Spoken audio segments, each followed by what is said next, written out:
So, a common question that comes up in the smart money community is what should you use as your entry, an order block or a fair value gap?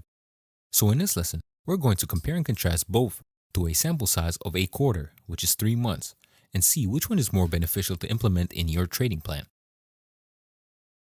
So, to conduct the unbiased, accurate study, we're going to use the highest quality of order blocks. So, in this case, we're going to use this one. Why would we use this one? Is because this order block is solely responsible for breaking out of the shelf.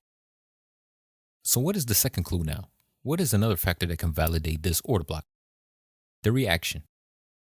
This bearish reaction is much greater than any previous bearish reaction. And of course, we're going to strictly target extreme order blocks. So let's cover what an extreme is. So let's talk about range extremes. So what you would do, you would split your range into two parts, your premium and your discount. So within your premium and discount ranges, you need to break those in half. Now you have the extreme of your premium range. And this is where you would be looking for a high probability order block sell.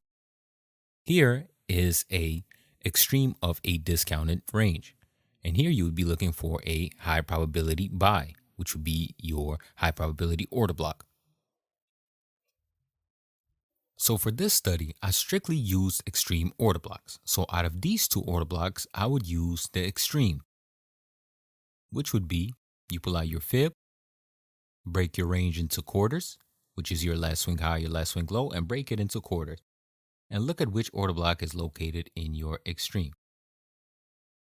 In this case, this order block is located in the extreme, which is the bottom quarter.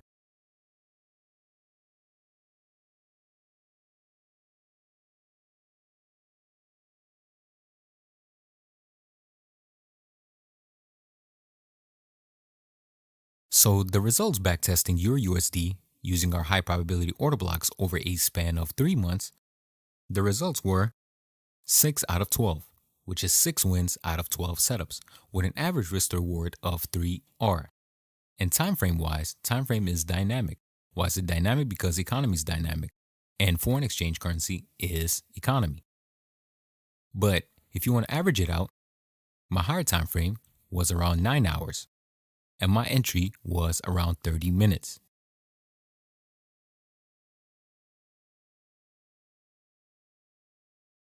So let's go over high probability fair value gap scenarios. So in this case, we're going to pick this fair value gap. Why would we pick this fair value gap? Because in my experience, fair value gaps work the best when they happen post a compression or a stop hunt. In this case, it would be this compression. So let's see what makes a high quality fair value gap. So what is a compression? A compression is a complete mitigation of extremes. So let's say you have a demand level here, price mitigates the extreme. You have another demand level here, price mitigates it. So it's basically a cleanup of all extremes. So when price does break out of this compression, which is this entire thing, price forms your fair value gap right here. Remember, after your compression. If it occurs before breaking out of your compression, this is an invalid fair value gap. So when it happens post your compression, when price does come back to your fair value gap, it's a higher probability for price to reject and continue higher. So let's take this fair value gap as an example. Why this specific fair value gap? Because it's post a compression and it was after the breakout.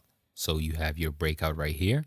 This fair value gap happened after the breakout. And where's your compression? Here's your compression where everything got mitigated. As you can see, this high got mitigated here and then this high got mitigated here.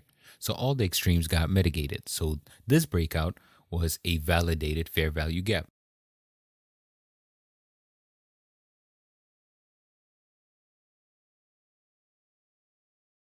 So the results for the fair value gap study was 5 out of 13. So 5 fair value gaps out of 13 worked with an average risk to reward of 2.3.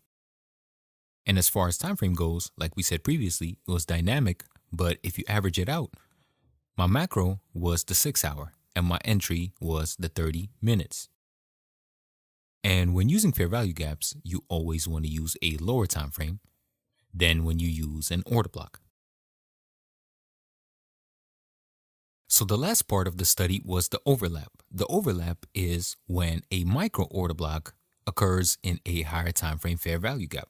And the results for that study was 2 out of 4 with an average risk reward of 5.6.